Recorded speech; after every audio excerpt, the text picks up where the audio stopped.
अस्सलामुअलैकुम नाज़रीन।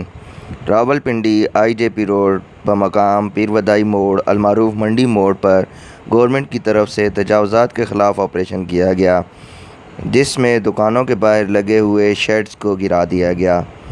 इस ऑपरेशन के बारे में आपकी क्या राय है, कमेंट सेक्शन में ज़रूर बताएं। और अगर अभी तक आपने हमारा चैनल सब्सक्राइब नहीं किया तो चैनल को सब्सक्राइब करें और वीडियो को लाइक और शेयर करें।